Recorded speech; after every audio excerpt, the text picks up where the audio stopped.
Okay, how about hunka hunka burning love? Jesse, answer for your crimes. Pass. Welcome to hell.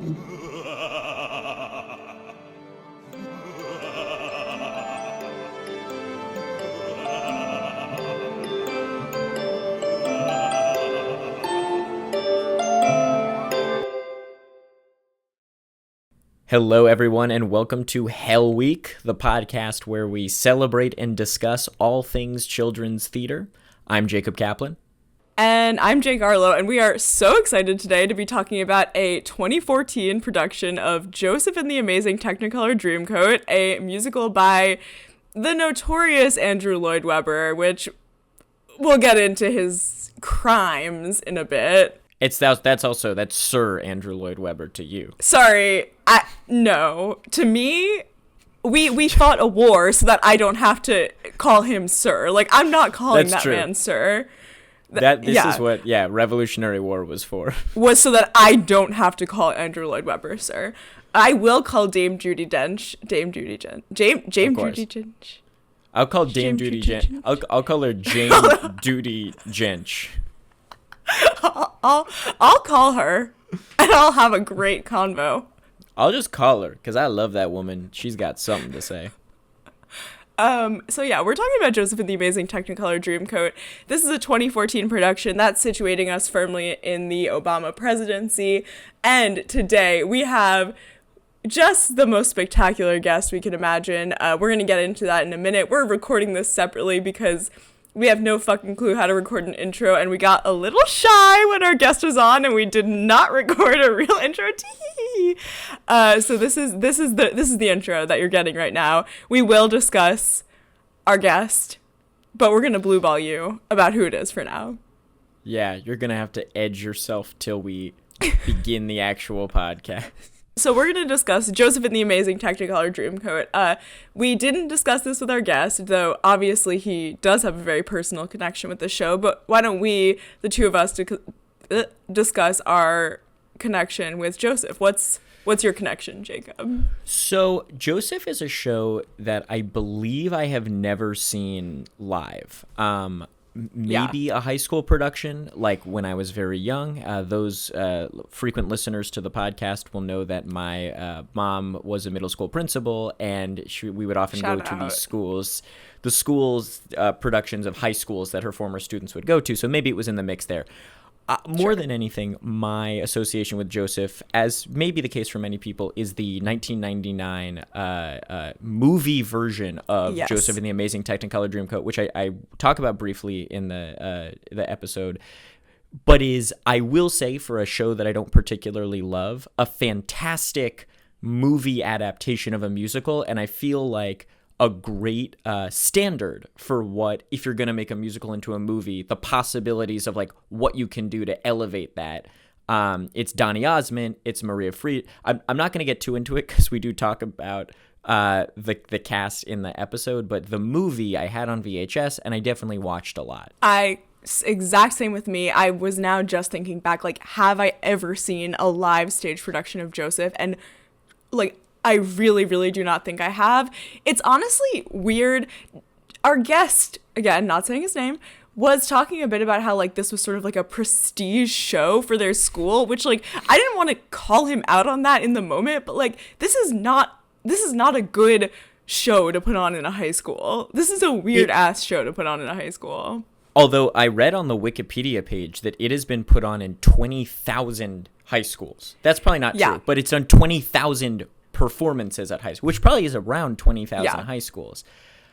It's, my school, I don't think, probably did not in my time did it. We did an Andrew Lloyd Webber show, actually, that was the U.S. premiere of an Andrew Lloyd Webber show, not because not because we were so ahead of the game. Yeah, we should actually watch that for 1 week. Okay, yeah. The show is so bad. It's called The Boys in the Photograph, and it's a show basically about, it's the story of the Troubles in Ireland as told through two opposing teenage soccer teams. That just feels right.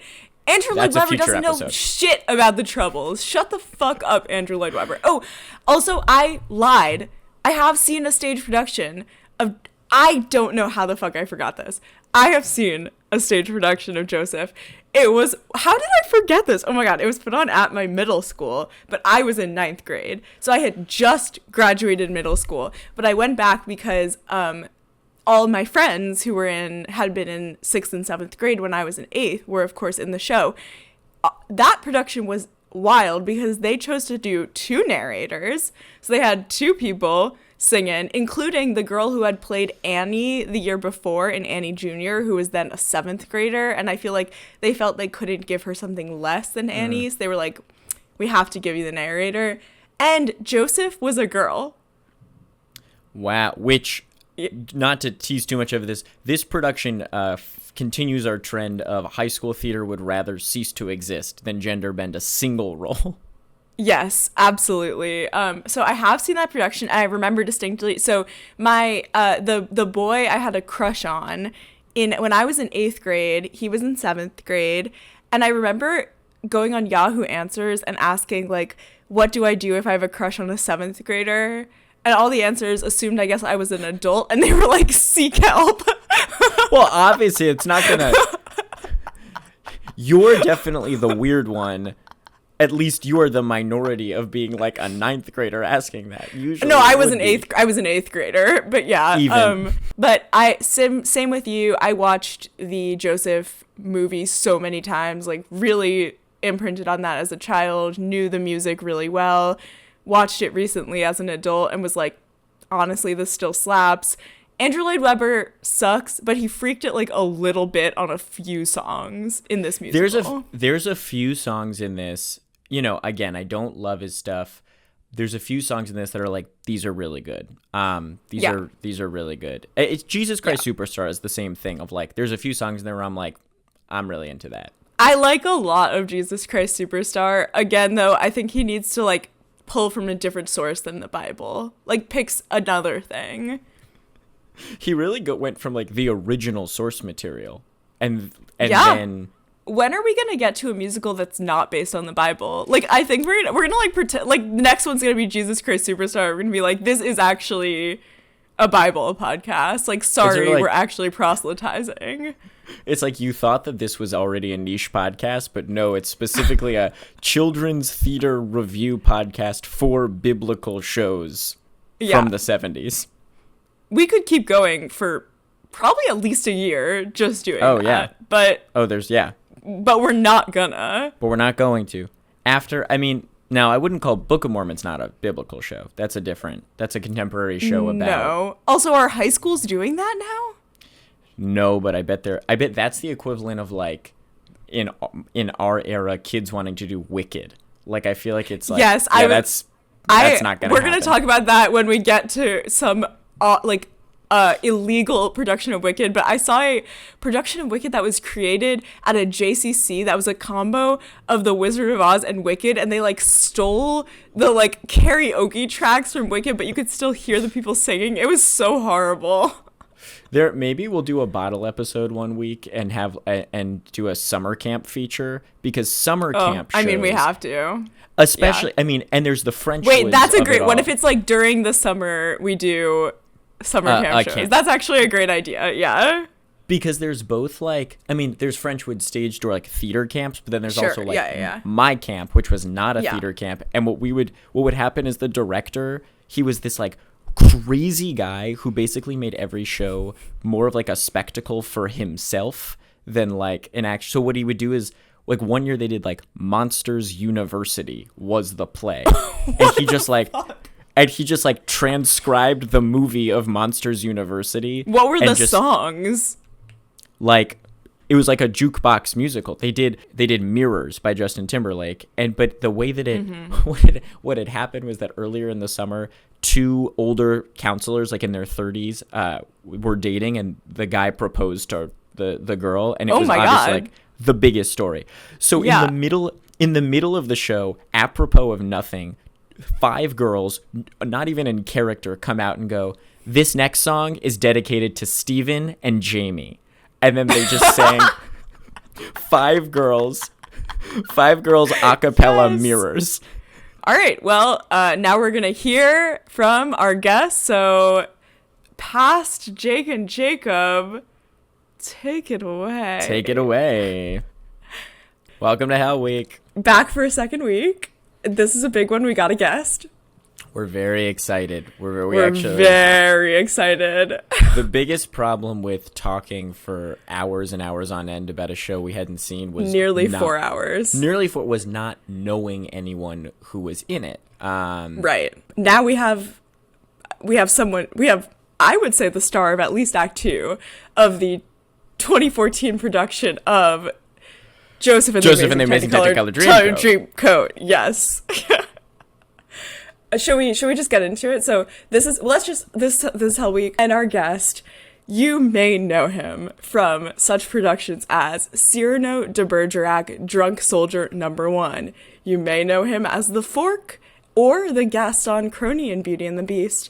You may know him as Claudio from Much Ado About Nothing. You may also know him from Roscoe Dexter in Singing in the Rain, though I don't think he knows who Roscoe Dexter is. You may know him as Gangster Number 2 from The Drowsy Chaperone, or Hopkins and an understudy of John Proctor in The Crucible, Eddie McCune in the musical comedy Murders of 1940, Dracula and Dracula, and of course, a role whose name I don't know in the Broadway production of Leopoldstadt. It is my cousin, Jesse Aaronson. Woo! I feel like I want to just say a couple pieces of revisionist history before we get into it. I was not drunk soldier. I was drunk / soldier. Okay. In Cyrano de Bergerac. Thank you. And I was entrusted with lines as a freshman. And I actually still remember my first line of Cyrano de Bergerac. And I will recite, even if you didn't ask, I was going to say it. I stumbled on at 14 years old with an empty bottle of wine in my hand, and I said, "Here sits the spot for a jolly old sot to sip his burgundy, here in the house of Burgundians." And then I fell to the ground. Just have to say, before we started recording, we had amazingly bad microphone quality. When you said that line, something shifted, I think, and the levels went up, the quality went up. We're in the presence of a star here. You brought the character into it, and then the sound followed. Exactly. Yeah. And then I do just want to say Gangster Number 2 in The Drowsy Chaperone. I know it sounds like it might be an ensemble role. It was actually a principal role. Is that true? It is true. It's absolutely true. Okay, and to clarify for everyone, these are all high school roles, because that is what I asked Jesse to send me. So this was all at Cherry Creek High School, which, let's get a little bit into that. Let's do some demographics and We got Cherry Creek High School in Denver, Colorado. And so for those of you who don't know, because our podcast has only been going for 2 weeks, what we did last week and we'll continue to be doing is give a little spice, a little demographic information about the town, a little history about the show. And for this episode, I didn't really look up anything about Cherry Creek High School because I thought maybe our guest who attended Cherry Creek High School could just fill in the blanks here. What is the essence of Cherry Creek High School in Denver, Colorado? It's not great. I would say it was a really, really white high school, and it was clear from the production of Joseph. You wouldn't know it watching Joseph. You wouldn't know it watching 15 white kids play Egyptians. Yeah. We'll get into it. It's an exceptionally white area of Denver, which in itself is an exceptionally white city.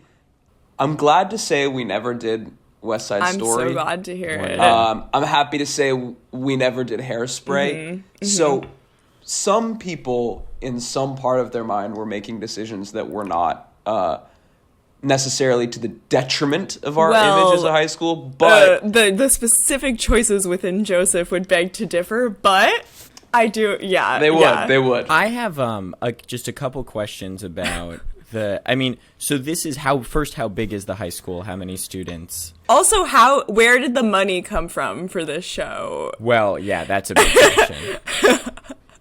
So we can get into that a little bit more, but the high school itself is massive. I graduated with 3,600 people, I think. In just your Wait, graduating class?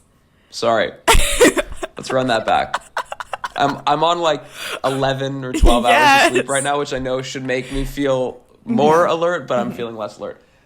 950, I think, was my class. Still big. All right. And it was it was a 3,600 person high school, and I remember before I went to college, everyone being like, it's really like, it's like a liberal arts college campus. And then I went to college and I was like, my high school was nothing like a college campus, but it was a cool thing. It was a cool thing to say. So if you imagine kind of like stereotypical big high school, like how is your school similar to that? How is your school different from that? Just to get some context. No, that's not a good question. Explain then what is a stereotypical big high school? Like I'm thinking like in the movies where it's like the quarterback is like the king of the school. I'm going to give you the most emblematic example I can give you of my high school. There was a strip in the parking lot.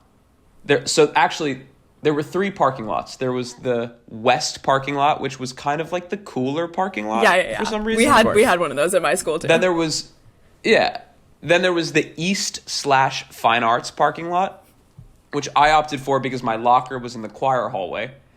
And I will say I was considered cool, even though my locker was in the choir hallway. I sort of bobbed effortlessly between both worlds. And then there was a parking lot called the IC Strip, which doesn't matter. But then in the west parking lot, there was a strip called Stony. Okay. I'm gonna pause so you guys can get the chills out of for it. all the Cherry Creek High School students are quaking in their boots right now. Yeah. So Stony was reserved for the coolest of the cool. How did they measure this? There's parking validation. And who's giving out these spots? Like who's the kingmaker here? No. Here is the craziest part about it. The biggest paradox about Stony is that the coolest students would get to the parking lot like at 6:45 in the morning to make sure that they got those spots. I know. It's the opposite of cool to wake up at like 5:15, put your makeup on, get to Stony so you have the coolest parking spot. Now, the most embarrassed I ever was as a theater kid in high school, because like I said, I sort of bobbed between these two worlds of the cooler kids and then the theater kids. The theater kids decided to stage, this was in 2013, so around the Occupy Wall Street. Yes, very formative protests. To our high school experience.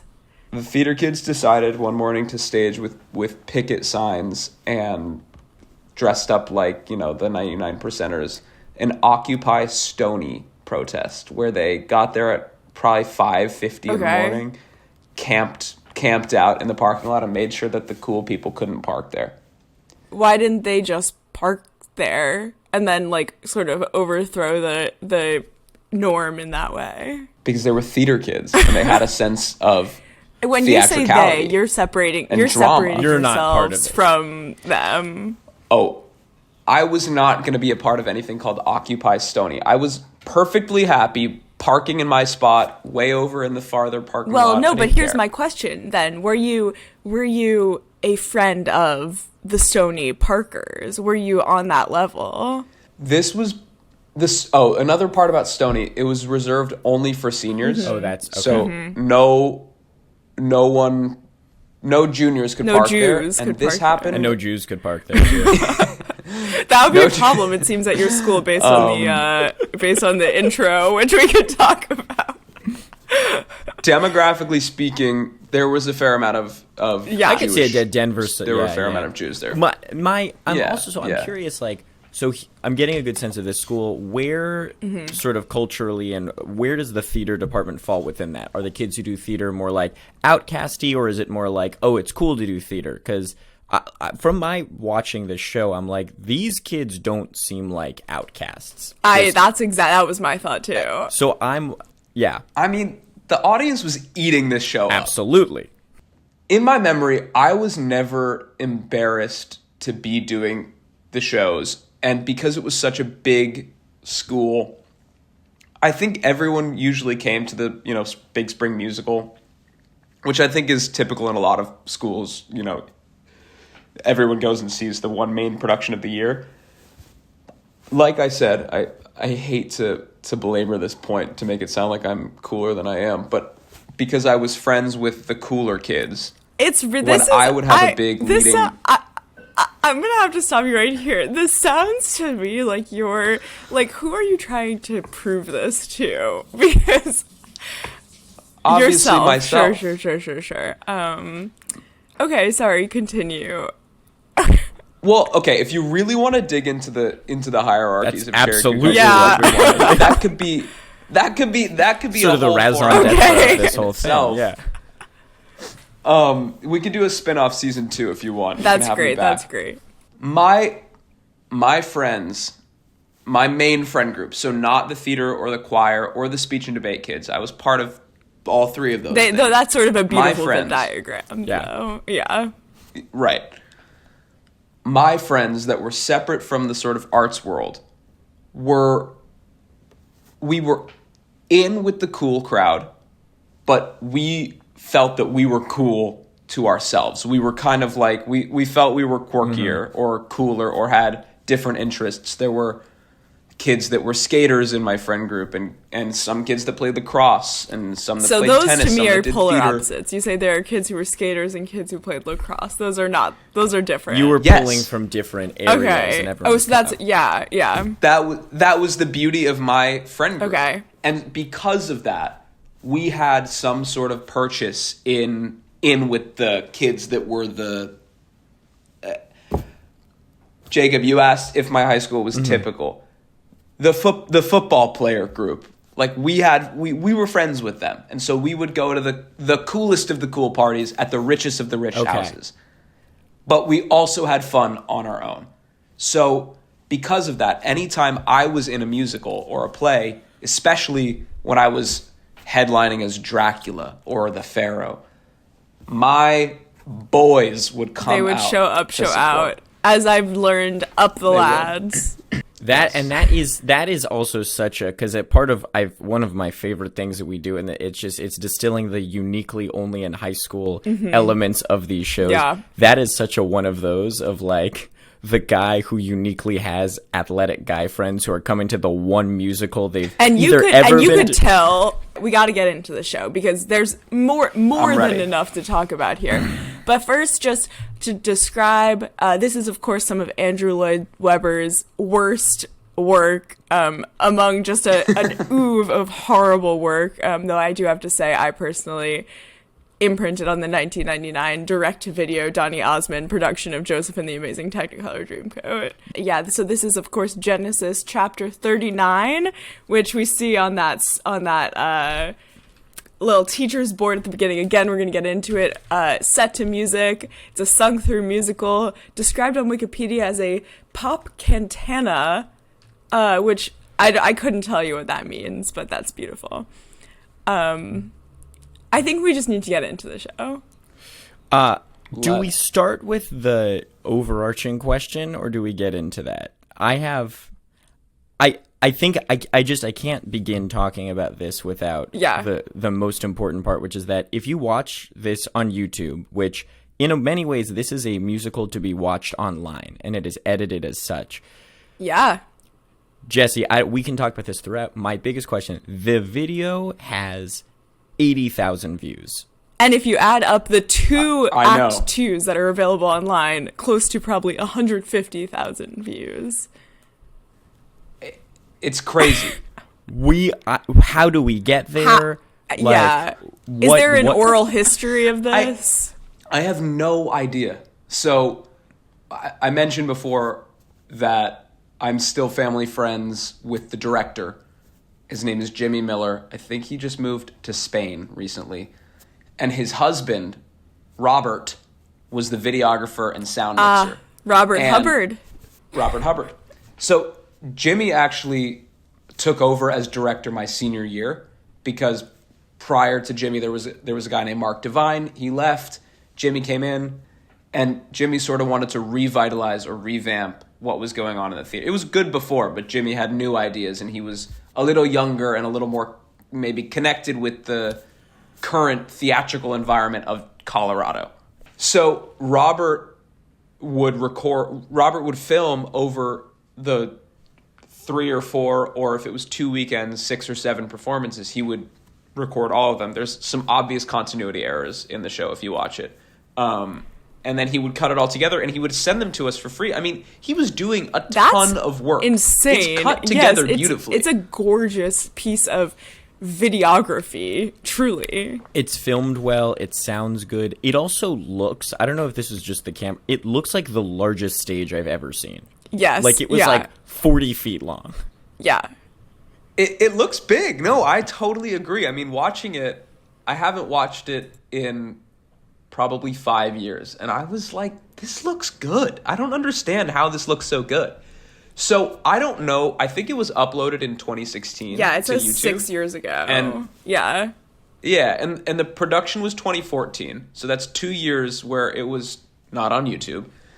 But in the ensuing 6 years, it has clearly, I mean, the comment section is alive and well. Treasure trove People are commenting that, and we're going to get into the comments later in a whole little comment corner, but just to set the scene for people are commenting like, this is my favorite, take it to Broadway, this is my favorite production of Joseph ever. Like, you've got fans in the comments. Yeah.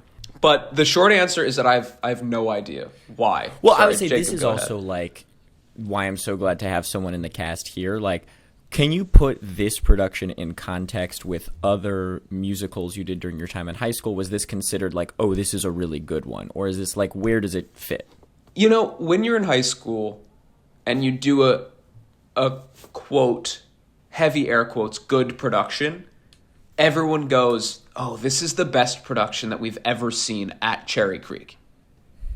And you never know what that means. I mean, and then there's lore for years after. When I was a freshman, Thoroughly Modern Millie was talked about like this. That feels right. You know, yeah. banner production. Yeah. Another deeply racist. So racist. You know, I've never seen it. My high school did it, and I wish we hadn't. But Janine Tesori went to my high school, so we did all of her available musicals. It's a shame that it's an unproducible musical because it's so good. I regularly listen to it. I gotta watch. Janine freaked it way more than Andrew Lloyd Webber ever could or could dream of. So, and Jake and I, and Jesse, I mean, this is separate. Like, I also, and this production, this specific Watching Joseph again solidified it. I would say I don't like Andrew Lloyd Webber pretty firmly. He's one of the worst men. End of sentence. Yeah. I saw Bad Cinderella this week. Oh my God, really? That needs to be its own section. Wow. Which was, I mean, I've watched every YouTube video available about Bad Cinderella, so I can't believe you were in the theater. It was an incredible experience to be seeing, just because it was insane as a show. Yeah. It was probably one of the worst shows I think I've seen in recent memory, but that's separate. We're not talking about that. That's a whole other thing. Okay, I'm gonna be our sort of drill sergeant here because we don't have that long with everyone, and we have so much to get to. I want to. It's bloated. So I want to get to. I think we're gonna get to the larger questions, as they come up. Sure. But why don't we just get into the show? And let's discuss Rob Hubbard's beautiful work. It does start with maybe 7 to 8 minutes of credits. Opening credits, yeah. A lot of Jews I'm seeing in the credits, in the production. And again, it strikes you in the opening, it strikes you throughout the show. So many boys. Where did they come from? Can you talk a little about this? How do we get here? Who are the... This is interesting. So, I mean, a lot of schools cast not all boys as the brothers. I would say that usually they wouldn't cast all boys. I don't know what happened, but in looking at the cast, I was like, oh, that person was a freshman who had never done a musical before. Yeah. Oh, the guy who plays, well, I'm sure we'll get to this later, the Calypso song, but Jackson is a dear, dear friend of mine to this day, and he was a choir kid throughout high school, had never acted in his life, and was convinced by myself and others to audition for it, and got the role and had them. So all these people were doing a show for the first time. Because that's what I was wondering. Is this a school where there's a huge core of normal looking kind of buff guys doing, or is it like, are we pulling? No, we can't, Jacob. You can't even start on that yet. We because that's then fine. Do you want to get into it? There's the credits, and then there's 40 naked boys on stage. Let's just fucking get into it. I mean, I don't even know where. Yeah. So can we set the scene? There's the curtain rises and all we see are shirtless 14-year-olds. So boys specifically. Hey, some of them were 17 and 18. Okay. So many questions about the shirt. Yeah, so many questions. And why? Yeah, because all of you kind of looked emaciated, which is maybe just a function of being teenage boys. But I'm also worried. I think it's partially I'm also that. worried it was sort of like a prep for the production, like Ant-Man style, sort of. Yeah. I don't think there was any external pressure, like from the director or well, I wasn't in the home. No, I'm going to already push back. There was external pressure because someone made the choice that you all had to be shirtless, and that led to whatever it led to. Who made that choice? Name names. You know, well, these costumes were. I know earlier someone asked about the budget of the show, and they're pretty nice costumes. These costumes were rented from a different production, or that I believe Jimmy, the director, had built these costumes for a different show, and so he used them maybe for free, maybe he rented them, I'm not sure. I have a direct answer to that because Robert Hubbard replied to someone in the comments saying, someone said the costume budget for this production is clearly massive, and he said, actually, the director happened to be a professional costumer, which is Costume him, which was a great asset to the program. He never liked the idea of renting costumes, so avoided it whenever possible, and then it goes on, but that's the answer. That's a great opinion to have. I don't like the idea of renting costumes. Okay, so at what point in the rehearsal process, at what point do the shirts come off? I would imagine it's not the audition, but let us know. And did it happen during Tech Week? Because if it started during Tech Week, that's not enough time. Right. I feel like it was... I don't remember. I feel like it was known throughout the process that the shirts were going to come off, but they came off during Tech. Okay, so this is sort of, I don't remember being, we rehearsed in the fine arts lobby. We did not rehearse on stage because the stage was used for other things, and we didn't have a set. So we rehearsed in the lobby space, and I don't remember being in the lobby of my fine arts building shirtless. And thank goodness. For like 2 months. This sounds to me like when you're gonna have to do a stage kiss in high school, but the idea of that is so repulsive that you make yourself so anxious about it, and you save it till Tech Week, and all the emotions come out then. It sounds like maybe a comparable situation. My question is makeup on the chest. Was there foundation? Did you do? I saw a little ab work maybe on Joseph, but we can talk about that.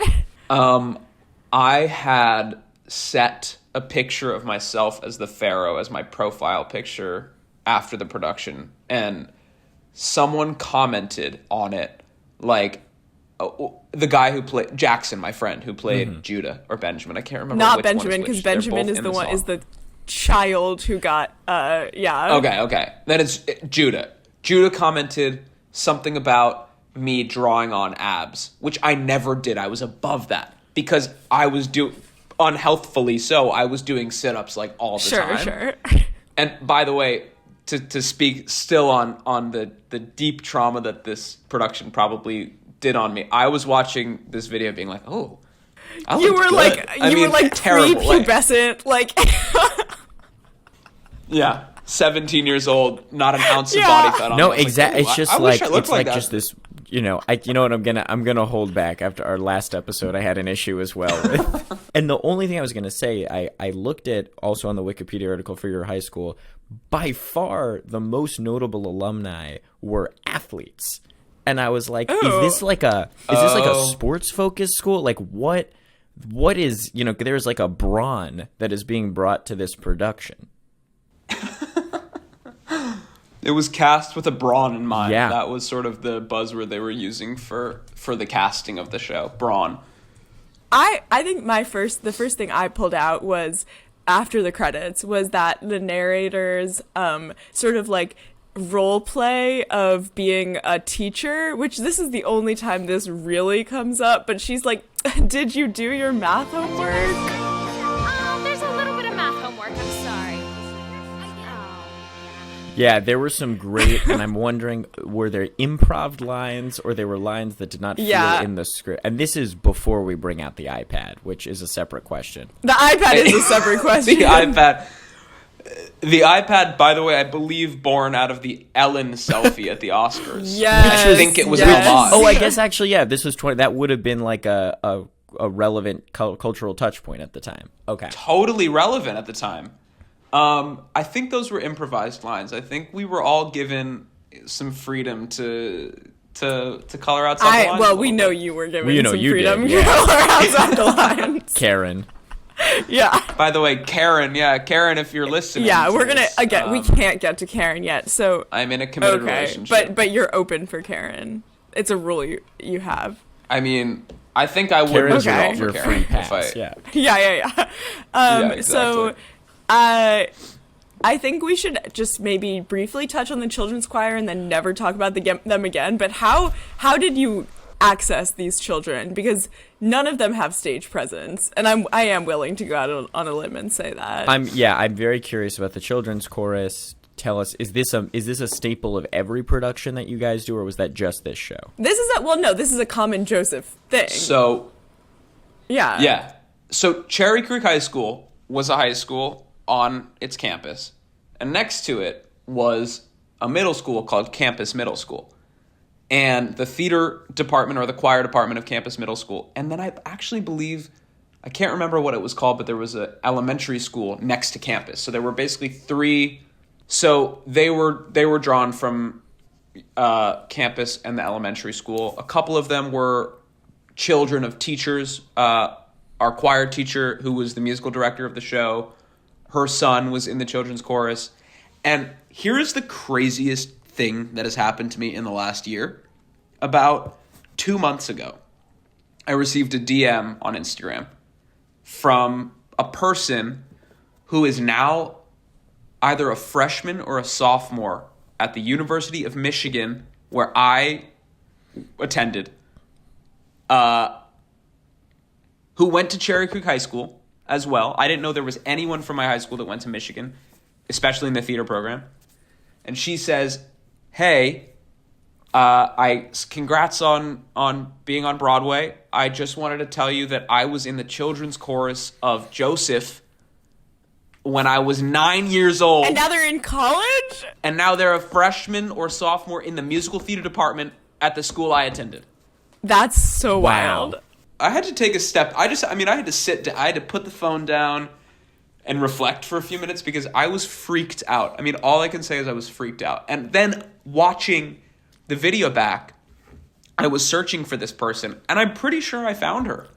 I don't really know what she looks like because I've only seen her on the internet once, but I'm pretty sure I know which one she is. And that's beautiful.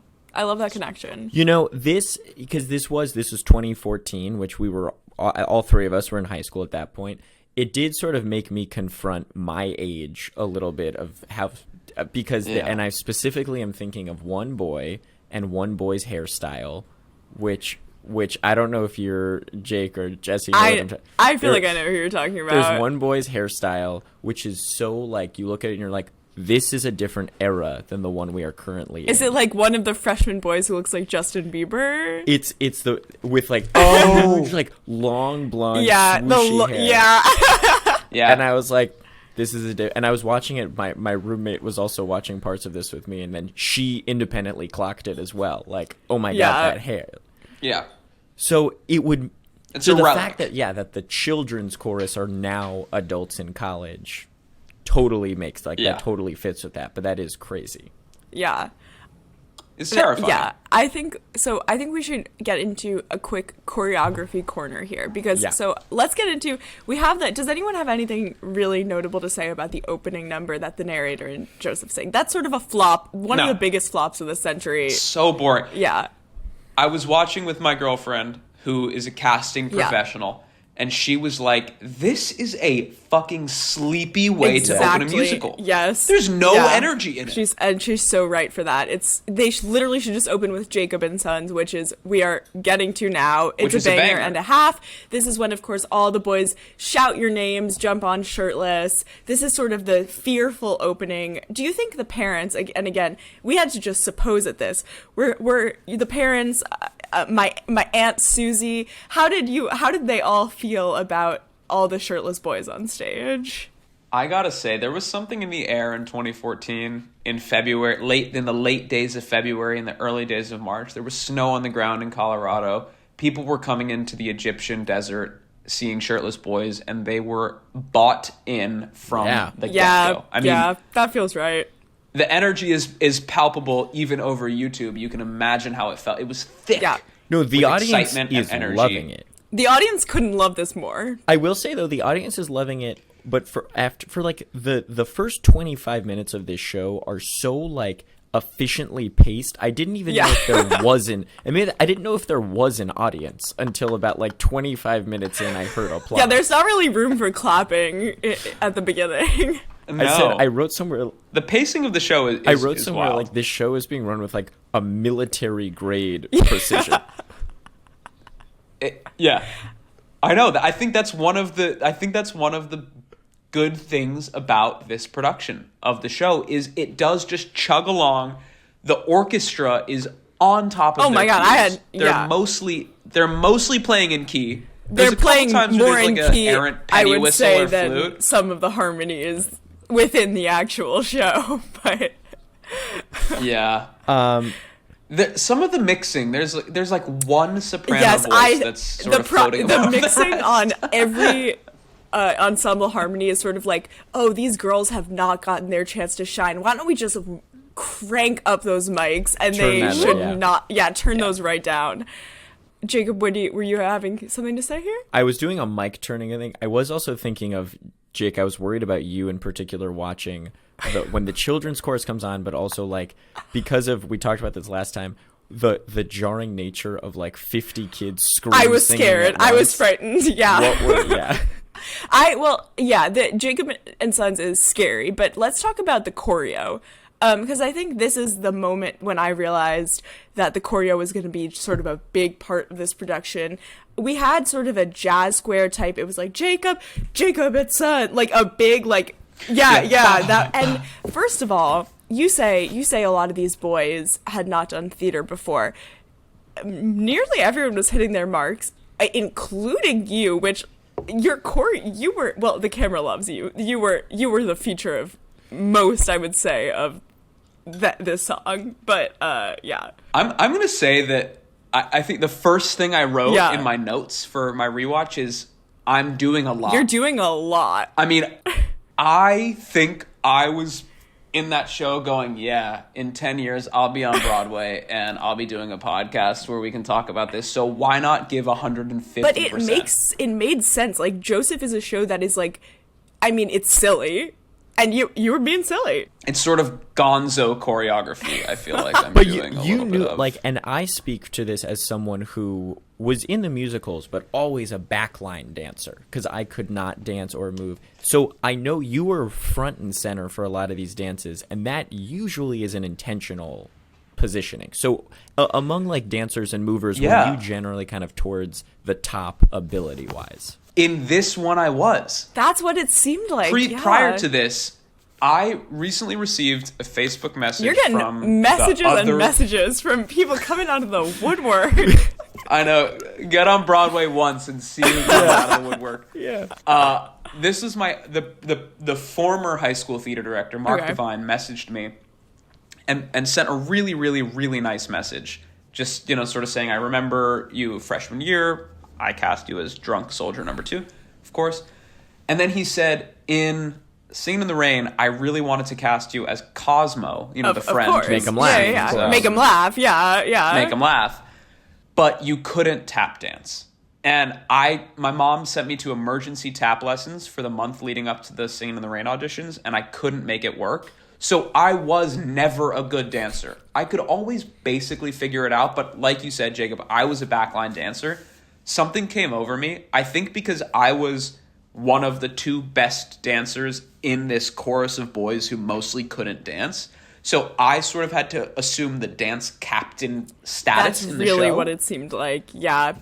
Let's talk. So you were A, hitting all your marks. I would say B, the choreography. Again, same as Godspell. Every very biblical show that we're doing has a lot of stomping choreo. You were like much stomping. Hitting, really just like stomping that stage. Like, I mean, you both remember the feeling of being in a show that runs for 3 or 4 performances. Like, you're giving your all no matter what. There's no marking. There is no marking anywhere to be found in the show. No, for sure. How many shows did you do, by the way? Like, how many was it a 1 week, 2 week run? I kind of think it was a 2 weekend run. Okay, we're gonna keep moving. What do people have to say about Jacob and Sons, or are we moving on to I need to look at the track list. Only question I had, and this was just back in our earlier, I said, were there politics of who wore and didn't wear shirts? Because there were a couple guys who were not. There was maybe 1 or 2 guys not wearing a shirt. Yeah. Were there any politics there, or that just is how it unfolded? I don't remember, and I can't remember. I can't decide if it's worse that the director decided that those people didn't wear shirts, or if those people decided that they didn't wear shirts. It was kind of like a swimming shirt. Yes. I just have one thing I really want to say about Jacob and Sons, and that's that the guy who plays Jacob doesn't sing. Yeah, couldn't sing. He couldn't and is sing. not singing. And his speak singing is so unbelievably funny to me. It's amazing. It felt like he was a decent actor. It felt like he could not sing. Like this when he spoke the words, I was like, yeah, this should be spoken. Like he really sold it. Oh, I never really loved another in all my life. And Joseph was my joy because he reminded me of her. Oh. Jacob. Yeah. Sort of a B-52s thing. I would also say to anyone who does end up watching this production and joins the 160,000 who have, if you're going to watch anything, just watch a clip of Jacob for any second and then watch that actor take his bow to see the radical transformation. I literally did not know who was I was like, who's this blonde kid on stage? Like, I was like, is this like a tech guy who's getting a lot of bows? Like, yes, that's what I thought too. Yeah. Okay. No notes on that. Okay, so we have the next song. I think is called. It's Joseph's Coat. The only note I have is just the way everyone screamed and blue. There was a lot of masculinity in that. In the whole show, I would say it's sort of running with hormones. Yes.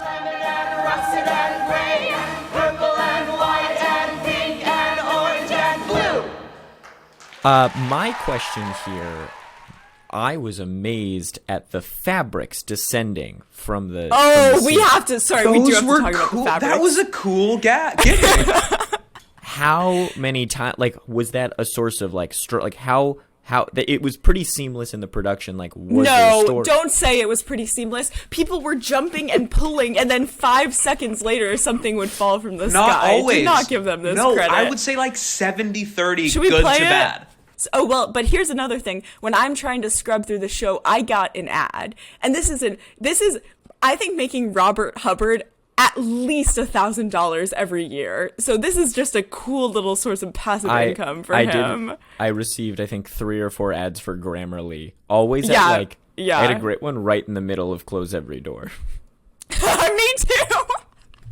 And then he sang Torture right after Grammarly came back. Okay. Let's take a look.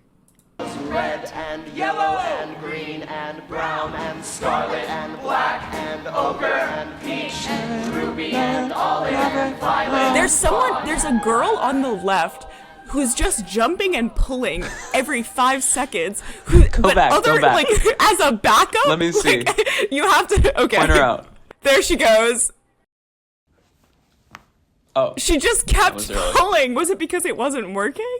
I guess it must have been. Oh, while we have this shot up, why, Jesse, are you wearing 10 times more eyeliner than any other boy on this stage? That is a good question. So my dressing roommates asked me this question as well yesterday, or 2 days ago. Yeah. I was watching in preparation. They're like, what are you watching? And of course, I was so excited that they asked. Yeah, of course. You were like watching with a unplugged, like, in no, front yeah, of them. exactly. I was Yeah. like, oh, this old thing? My friend Dylan S. Wallach, great actor, was like, you seem to be the only one wearing eyeliner on the stage. And I was like, no, everyone's wearing eyeliner. And he's like, no, I'm pretty sure it's just you.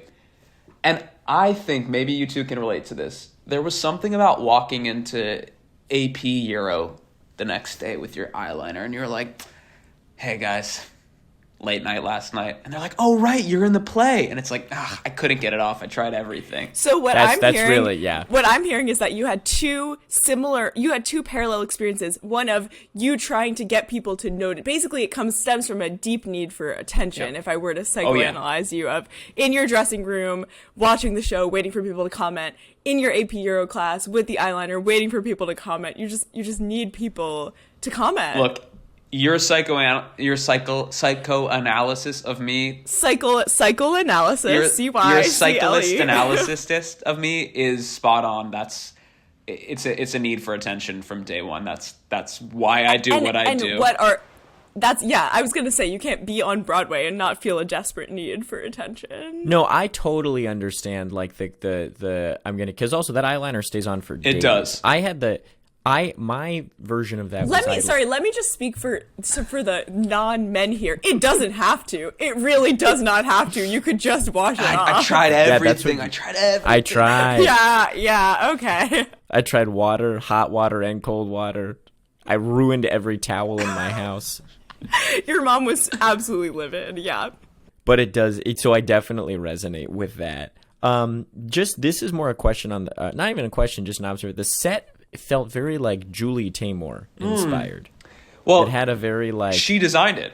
We commissioned her to come in and design it. God, what was the budget? No, I don't. The set. I thought the set was solid. Yeah, and I would say across the board, this was a very like mountable production of Joseph. Like, it wasn't pulling any. Well, with one very key exception, which we'll get to soon, it wasn't pulling any like new tips or tricks. It was pretty by the book in terms of like how the show goes. People were really arguing about that in the comments, though. I think some people thought this was like, they were like, you brought something so fresh and so new to the scenic design. Yeah, people were saying in the comments, which I don't think is necessarily true. I totally disagree with bringing anything new. But did you notice in the credits that the tech director takes a bow? Oh, everyone on Earth took a bow, so I couldn't tell the difference. We have to wait to get, but the bowing at the end is the number of adults on stage who then are singing as well. Like, it's crazy. It's insane. It's crazy. Yeah. So. And now we're nearly an hour in and we're barely on the third number. So let's keep going so Joseph's Dream, that's the next number. I want to speak again for the featured dancers. The corn dancer, what my thought was, first of all, she slayed. She had a little ear of corn right on her. She ate corn. She ate corn and left not a kernel. And left nary a kernel. What I have to say is I feel bad because clearly you can speak to this, Jesse. There's probably many girls who auditioned and they were forced to get the role of wife or corn. Like, those were the roles available to them. So you're going to take what you can get. If you have to be corn, you're going to be corn. Well, those dancing girls did get some feature throughout the show. So they did. They really did. But yeah, I mean, the role of narrator was hotly contested. That was the only female role for girls. Well, there's one more, and it's the angel desk. Yes, the descant basically is all you can describe it as. Right. And that was my high school girlfriend. Yeah. Oh. Yeah. Okay. That was my high we're school gonna get into girlfriend. I don't. Wait, the one who was singing behind in One More Angel in Heaven? In the Brokeback Mountain number, she's the one singing. Yeah. She's the featured singer. Okay. Yes. Okay. Yeah. Okay. And of course she thought she deserved the narrator. She had put in the work. politics-wise, the narrator was hers for the it was her role to lose, I would say. I would like to say one thing on record about the narrator, and it's the only thing I'll say, which is that the first time I watched the first half of the show, I went back and watched it again, but I was very high, and the only note I wrote or could cogently write was like the narrator slayed, and then I watched it again, and I was like, maybe you have to be high to appreciate the beautiful work that she's doing. She's like the Grateful Dead or something. Like you just have to be to really understand it. You have to be trip. on drugs. Yeah. No, she was firmly a choir kid who. Oh, you don't say. Yeah. Also, she looks about 30 years old.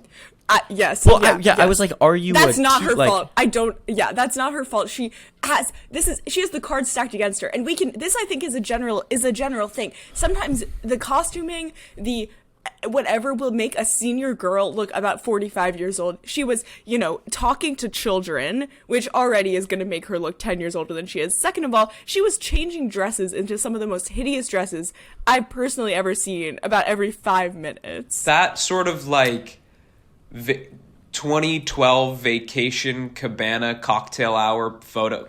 That was photo a shoot dress I pulled out. Yeah, horrible dress. It looks like vomit. So I'm curious, because it is kind of the only significant female role, especially if we're not giving a single girl one of the brothers. So walk us through a little bit of, as you were starting to tease at, the politics of the casting for, like, was it her and your girlfriend were the main two? Like, how many people were kind of vying for this role? I think there were 3 girls up for the narrator, 2 of which I dated, one that I was dating at the time. And I think I don't remember the decision. I would love to call up Jimmy Miller and ask him like what that was. He probably received death threats after casting Sadie Flores, the narrator. Oh, I'm sure. Because truly, she came in, she snatched the role and never looked back. Was she not one of the 3 people who everyone thought could potentially be the narrator? She was like a out of left field choice. An outside choice. I can't remember. She might have been in one musical before this, but she was not doing theater 3. She was not doing 3 shows a year like the rest of the people were. Right, I'm imagining a text chain between the people who are actually in theater, all the girls being like, who the fuck does this bitch think she is, right, coming in, stealing our role our senior year, this was my role, this show was mine, they did this show so I could be the narrator type thing. Now, to that end, I definitely thought I deserved the role of Jacob. And Of Jacob? Oh, sorry, That's not a big role. Of Joseph. That was another. So that was, since you've brought it up, I was also one. I was wondering. I was like, this is Jesse's senior show. What's the Joseph story? Jesse, why would you want to be Joseph when you could be Pharaoh? I did not know the magical world that would be unlocked for me by playing the Pharaoh. I thought that was consolation, and Jimmy, the director, I think tried very hard to convince me that actually he was doing me a favor by casting me as the Pharaoh, but I did not believe it at the time. I thought I deserved Joseph is a nothing burger role. It totally is. But it's name. It's name Joseph. and it's cloud. I get it. You get to be called Joseph. The titular. Close. Now, the reality is I could not sing well enough to do that.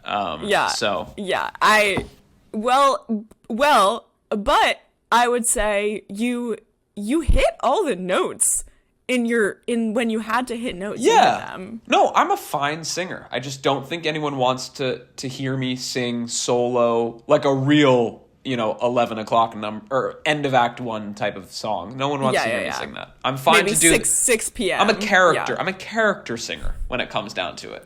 A huge bring down the hat. Well, and I also thought that the kid who played Joseph, and maybe this has something to do with it, had a little bit of the Donny Osmond look to him. Yeah. That was so iconic in the video production of Joseph. Right. So in a look perspective, I guess I saw that. But also that kid could not have done Pharaoh. Like that would have it wouldn't have worked. It would not have worked in the opposite direction. And I don't think you're on Broadway now, so we don't have to console you about not being Joseph. But I definitely was like, I definitely did a thought where I was like, did Jesse want this role? Like, and how many how many seniors were in this production? I think all of the senior boys that auditioned, I think, were cast. Because so the one who sings One More Angel in Heaven is a senior. The one who that's one of my best friends still to this day. I sent him videos of the production and he was traumatized. I think that was one of my favorite. He's an amazing singer. Yeah, is he still doing theater? Because that was that was great. And he does. Like, He's really like great. He sings a little bit and writes music, but he works in the music industry, so I don't think he makes a lot of music anymore. Okay, but he's like, my dad would always say, he has a classic voice, and he kind of does. I mean, he is such a good singer. What a Mort thing Truly, to say. It's a line of his for sure. You had a dozen sons. Well, now and then the guy who sings Those Canaan Days was a senior. And he looked it. So let's discuss. I'm gonna pull this up from about 18 minutes. This 20 seconds of theater, I think, needs to be investigated for its crimes, both on the side of Andrew Lloyd Webber and on the side of like the costuming and staging choices that. I know exactly where we're going. To give a little context, I think the first cat call any of you boys maybe had ever done, and you were asked to catcall belly dancing girls. And is this on stage. Is this when we're wearing sort of like rap attire? Yes, yeah, I would say it's giving very much. So Joseph, I don't know how, because it started in the 60s. Maybe in the 90s this song was added, because I know sort of songs were just kept being added to Joseph, which they need to take them away. It's a cantata, after all. It's a cantata, of course. It is a cantata. This is giving, and especially the graffiti logo, it's giving very much like having a drug talk. So, oh no. You're gonna know. Yeah, you're gonna. When some Ishmaelites, a hairy crew came riding by.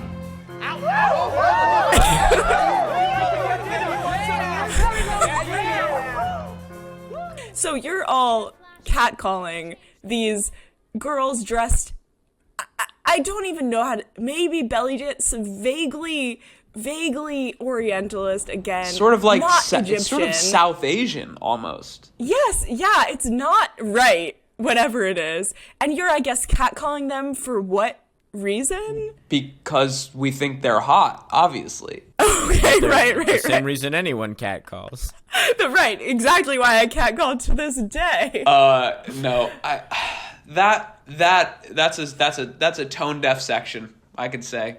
Yeah, and I how did it feel? And maybe, this was a different time. This was 2014. How did it feel? Well, in the moment, to be directed to like catcall like a bunch of like children. Oh, I mean, didn't have a second thought about it. Was just like the direction is catcall like a sort of rap person. Great, let's do it. Which is also a question. This is kind of a broader question that I had, which is like sort of getting into the 2014 of it all. Like, I think that if you do Joseph and you do it at, high school in 2023, I'm not saying you don't do Benjamin Calypso, but I'm saying there's at least a conversation that people are having about it. You definitely do not do that, yeah. like in the 2014-ness of this, like, where, and maybe how was your high school on it, like, was this kind of like where people like, well, it's the show, we got to do it, or was it like we didn't think about it? Like, no. What was the tone? I think that 2014... I think we all lived through it, was a wildly different time than, even 2019 was a different time than right now. I don't think anyone realized that a white guy singing the Calypso number was wrong at the time. I think it was funny. At the time. It was funny at the time. We were like, oh, this is so silly. He's doing this sort of like overdrawn, broad West Indian Jamaican accent, and also an inaccurate one. Like he almost slips into like an Asian stereotype at one point. Right. You don't need to comment on the quality of his accent. It was no, it's bad. At least in the movie, there's like a person of color singing that song, which yes, But I think Jacob, you're right. Doesn't make it better. No, I think today either you have a person that is West Indian born or Jamaican born singing the song, or you cut the number.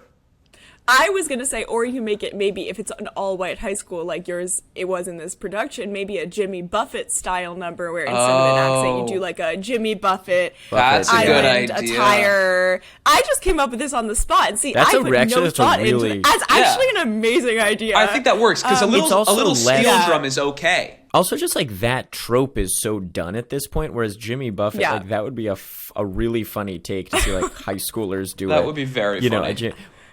But holding I'm also a cocktail, I'm also like, I mean, my high school, and I'm at Jake, I think you're similar to, of like, it's 2014, like I would imagine pretty liberal base of the high school just based on where you are positioned geographically. Yeah. And it's like Obama era, so we're like, oh, we're all on the right side of everything. So it's absolutely. Like, we do believe in free love. Right. Is basically what you're saying. Yeah, exactly. Please stop. I don't believe in free love. I just want to call out a moment that I think needs to be called out. Do you have a timestamp? Should I pull it up? Yeah. But the mileage that this one joke in the show got was baffling to me. Oh, now I can't wait. While you're pulling it up, I also just have to say that at one point, my girlfriend did say, because she was watching it with me, she said, and she's, for the YouTube audience, right there, and it is our anniversary. So happy anniversary. Happy anniversary. Thank you. So if you're also hearing background noises, it's because she's making breakfast, and she can't be stopped from making breakfast. She's got to have her brekkie. She did say, especially in regards to the belly dancers, she said, the goal of the show seems to be, let's all show each other what the middle part of our bodies look like, which, like, maybe just as, like, just to maybe break the seal there in some way. I have the timestamp. Please, let's hear. What's the number? 29:55. Okay, we're jumping ahead a little because we're blasting right past that news and we passed segment, which we have to. We can go back. Okay.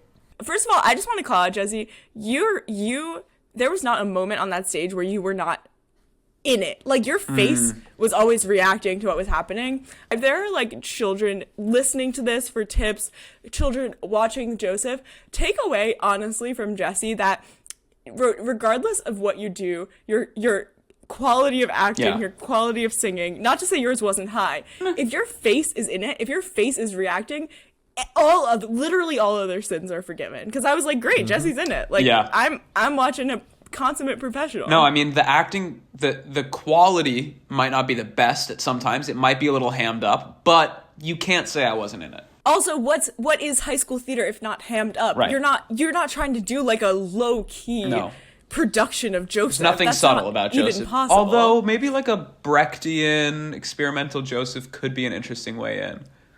But we could talk about that. Okay. That's in the Jimmy Buffett version, for sure. Exactly.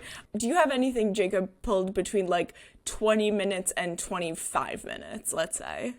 I don't really have any significant notes about Angel in Heaven other than at 22:55 is the first time I heard an audience. That's all. But okay, that's good to call out. Angel in Heaven, again, well, let's just say the person who sang it, great. Like, really great voice. Also, it seemed that the costuming department was very committed to derobing the boys further because the cowboy outfits were more naked than, like, you were all more naked than you were before. Will you go to 24:48 for me, please? I absolutely because will. Yes. Never have I been more dancer first than in this exact moment. I watched this. Oh my god! Was this you? Because I wrote a see. note about what happens around here. There's a sort of jazz square into a double bell kick back into a jazz square that I couldn't believe I was able to do. Whoa, wait, where are you? I'm in the green pants stage? in the front. Oh, you're in green pants. What I'm doing is like incredible. That was actually such a slay. And also, like, not to, like, everyone on that stage did that move. Yes, it looks good. Like, it looks that's uniform. wild. It's mind. I didn't know I could dance like that. I would can't also like to dance call like out these 3 or 4 dancer girlies, whichever one's not your girlfriend. The 3 who aren't your girlfriend are your ex-girlfriend, of course, your high school girlfriend, one might say. So they were all like, you could tell the ones who took dance lessons because they were doing a sort of half-hearted, I forget what the name of the move is, but you do like a a turn, and then you like kick your legs up and over.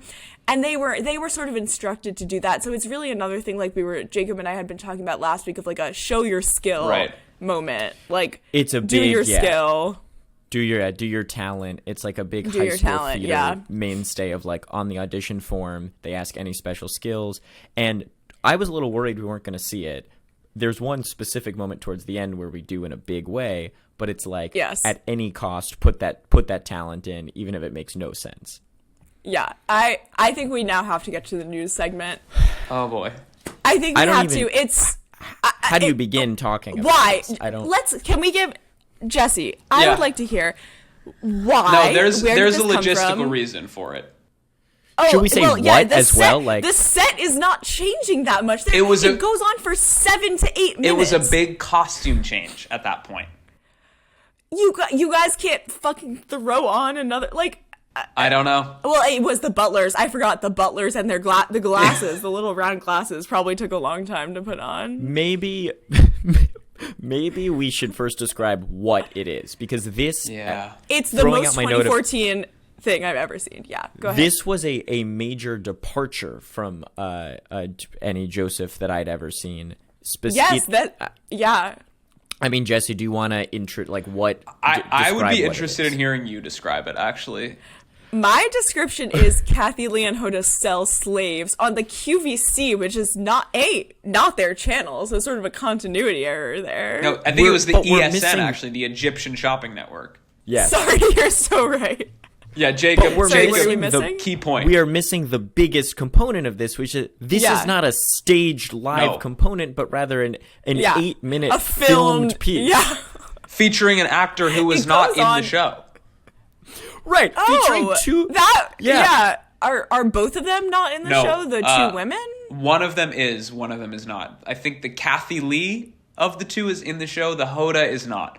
Okay. She's like, I'm a film actor, not a stage actor. Exactly. She was busy shooting a pilot at the time, so she couldn't do Joseph. Right. Let's get a little... February, it's pilot season.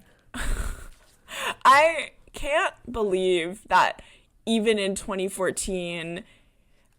maybe a slave auction that Kathy Lee and Hoda did. Was there ever a discussion about that? Again, we're living in like mid-Obama era idealism, and I think that the thought was, well, we're not talking about slaves, we're talking about Egyptian slaves. I am not defending this choice. But I think in their minds, they weren't like, oh, this isn't calling upon American slavery. This is calling upon biblical slavery. Jew slavery. Jew slavery. Yeah, that's the Jew slavery. Exactly. I just wanted to put this still up on the screen. And again, this is a moment where if you are not watching on YouTube, this has to be also the thumbnail for this episode. Absolutely. We have the 3 saddest looking children, half-naked children, who are being auctioned off as slaves. The credit of this sketch, that is Joseph in the middle, right? That's Joseph in the middle, because I could not tell. The extrapolation of this is that Joseph gets sold into slavery, which starts the next part of the show. No, I understand. Andrew Lloyd Webber could never have come up with this. I'll just say. Sorry, also, why does it say 3 Canaan slaves mostly used indoors? I don't know.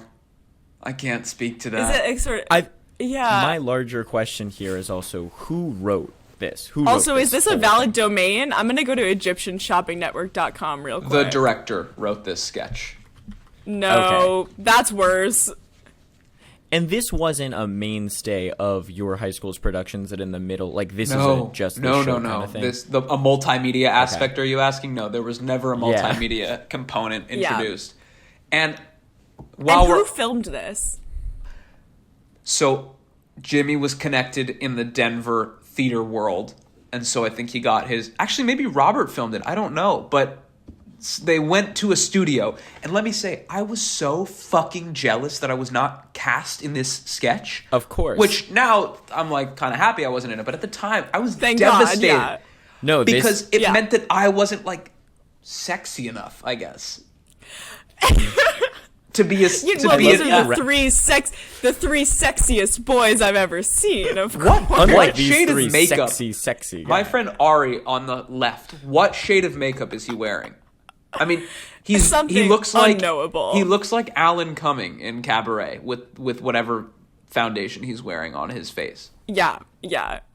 It's really, really rough to look at. I also just have to say that Joseph kind of looks like Drew Tarver here. Is that weird to say? Yeah. No, I see that. A little bit. Oh, now we have on the phone Mrs. Potiphar. She loves her slaves. Mrs. Potiphar is Phoebe Waller-Bridge. I think you imported Phoebe Waller-Bridge from England to do an American accent, but let's just get to this. And going. Oh, Yeah. okay. Sorry. Let's just replay that. Yeah. We got a little ass slap there. You can enjoy them coming and going. I think it's worse to know that a gay man wrote this, and this is an L for the queer community. I just have to say that. Now, if you're listening rather than watching, what just happened is that the Kathy Lee actress says, so the slaves turn around, so you just see their backs, and she says, "You'll love to see them coming and going," and then does what is supposed to be a butt slap, but what at the last moment becomes sort of a lower back, upper butt slap. So there's no actual hand to butt. I don't know. I contact. think she kind of commits to it. Let's watch one more time.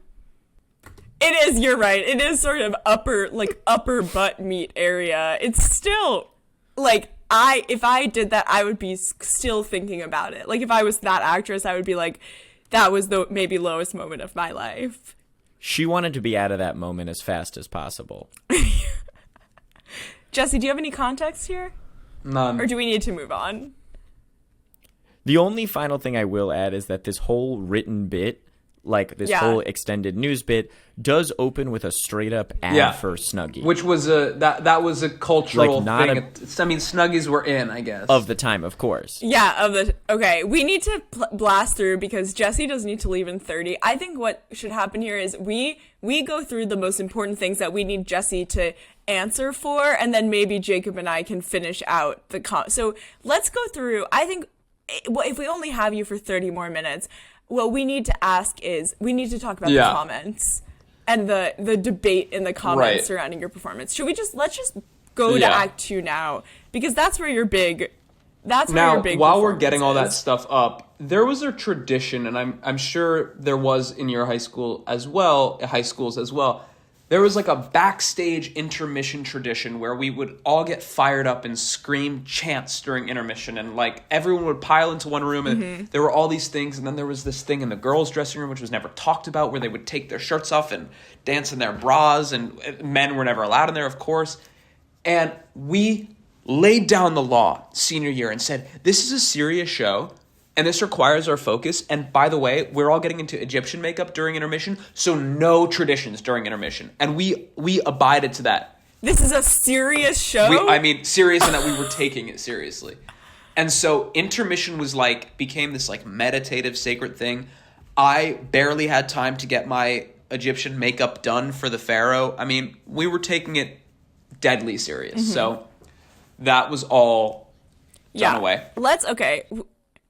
We need to get into the pharaoh. We need to get in here. So let's just talk a little bit about the casting process. When you heard you were pharaoh, I mean, I remember hearing you were pharaoh. I remember my aunt telling your mother, telling my father about your casting and saying, I think to him, maybe the words were like, you need to get down here. Like, she was like pretty insistent that my dad come see the show. I really struggled with the role for a while, and I had to have like a private session with Jimmy, who really did me a solid by being like, look, you can do more. You can be really big. You can try doing all of these different things. How about we add an improv for you where you go out into the audience and you talk to an unsuspecting 45-year-old mother? Like, he opened every door for me. Okay. There it is. A Joseph reference. Close every door was the reference. I mean, he really helped me out, and I was struggling, and then I think I felt an immense amount of freedom after that to do what I do. That's so beautiful.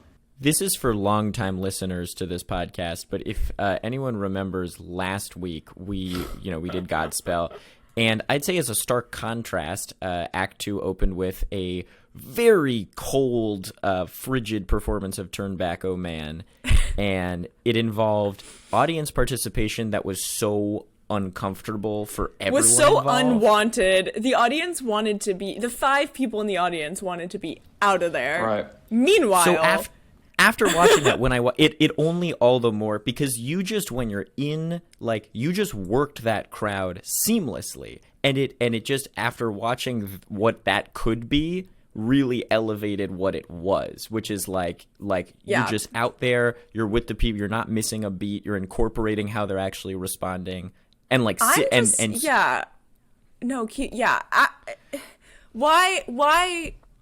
was it so horny? It was so horny. Well, should we get into the Karen of it all? Yeah. Let's just get into the Karen of it. Should we just watch it so we can just see that little section? I don't know if I can, but and embarrass Jesse. There's something about the laugh that I do, sort of like interstitial laughing. That's so uncomfortable to me. Okay. I think that actually your laughing was the exact right response to her unhinged behavior. Did you know this woman? No, Let's just talk about that real fast. Okay. She was clearly the best because he filmed, I think, 4 or 5 performances. So yeah, she was obviously, of course, the most willing. Yeah. That's what I like to hear. I am the king, the pharaoh, and I will be guiding you on this tour. So let's the Elvis. That's Pharaoh. That is in Joseph. Pharaoh is Elvis.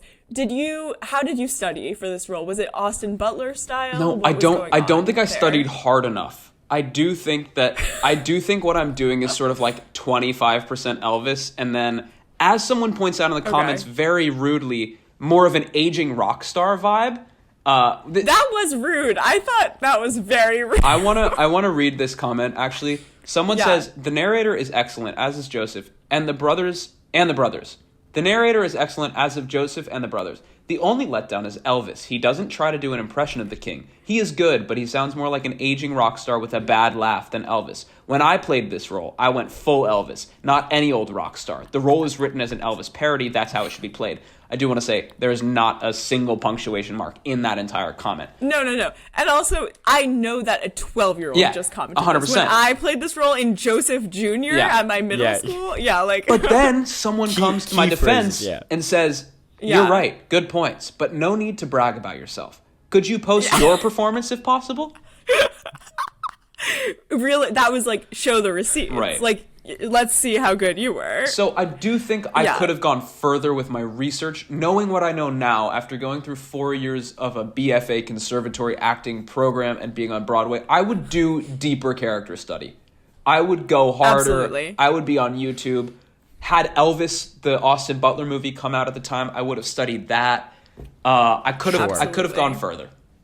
I have regrets. Yeah, and I think now that movie is out, that's what Pharaoh will be. Yeah, I was thinking that. I mean, he gives all the moves. They're lucky. Okay, let's keep watching. Yeah. How you doing, sir? Oh, hello, baby. Hello. You are sorry. I know you're like looking for an audience member to like who seems to maybe be someone who would be receptive to this. It looks like you are just so lecherous in this moment. You are like eyeing the audience with just the most powerful eyes I've ever seen. And then I put my leg up on the chair, which we'll get to in a second. You do, which horrible. Hello. Okay. Oh, you look like a pretty young thing. What's your name, baby? Karen. That was so funny. Could not have scripted that. Well, finish that. Yeah, I mean, don't skip ahead at this point. Sorry. You need to hear what else she says. I prefer the name Priscilla. Can I call you Priscilla? Of course, you can call me anything. I can call her anything, okay. I can call her anything, okay. How about hunka burning love? Jesse, answer for your crimes. Pass. I mean, I think I was just like, oh my god, she out-improvised me in that moment. Yeah, she really did. I think that was the big problem there. We need to... it's in about 15 seconds, but we need to get to her saying "loved it" because that also, that's a literal I just want to sex say crime before you were against a saying child. like "hello baby," "hello sir," I just love that like the gender binary of like baby and sir. Yeah. I think that should Well, there's be a whole used gender more. binary thing. I mean, there's like a deeply homophobic joke that runs through the end of the Pharaoh where I'm like teasing my friend Jackson with the thing, and the audience loves that he's a guy. The audience was laughing and laughing. And by the way, that Biggest joke laugh. gets repeated like 3 times. Biggest Anytime laugh in the there's, whole like, show. Men on men, the audience is like, oh my god, this they're is... they're laughing. Jackson and when the I, brothers we do a dance tango together. number later, and the audience is like, oh Yeah. my god, 2 men dancing, that's fucking hilarious. That's literally hilarious. Okay, let's keep watching. Or the name Priscilla. Can I call you Priscilla? Of course, you can call me anything. I can call her anything. Okay. So How about hard. As your hunka hunka burn cousin, of love? It's hard to watch. As you, Now let me So ask you, fucking Karen. hard to Would watch you for love me. me tender? I'd love you do. yeah, it says I'd love you do. Like love me tender, love me It do. gets worse. Yeah, and it that's does get worse. I'd love The best you do. part's about to come up. She love me do. Okay, baby. Okay, that's good to hear. Now let me ask you again. You like what the king did up there? I loved it. Karen, or Priscilla as I like to call her, she loved it. Now let me ask you, Karen. It was so. It's so. I loved authentic it. when she said She did love like, it. Yeah. Like she is. She loved immersed. it. I want to It's- know if her children are living in a broken home now after that night. Because there's a chance that her husband and her had a real conversation that night. And she was like, I've seen what's possible out there, and I don't think I can be with you anymore. And it's this 17-year-old boy. Yeah. I'm gonna wait a year and then we're gonna. Not that. We're gonna do I think it. before, so we have you for 20 more minutes. Yeah. Let's get to, you were nominated for an award I was. for this performance. Can you talk was. a little bit about that? Yeah, so the Jimmy Awards, which for any listeners, I'm assuming anyone who's listening to this podcast knows what the Jimmy Awards is. Knows what the I Jimmy. just We are not. Do not explain. Look, Google it. if you the don't Jimmy know it, Awards, Google you it. need to learn about it. Get the hell get off out this of here. podcast. And if you've made it an hour and a half into this podcast about high school theater and you don't know what the Jimmy Awards are, you got to take a long, hard look in the mirror. So the Jimmy Awards had feeder awards, and that was feeder with an F, not theater with a TH. They had feeder awards in a lot of states, and ours were called the Bobby G Awards.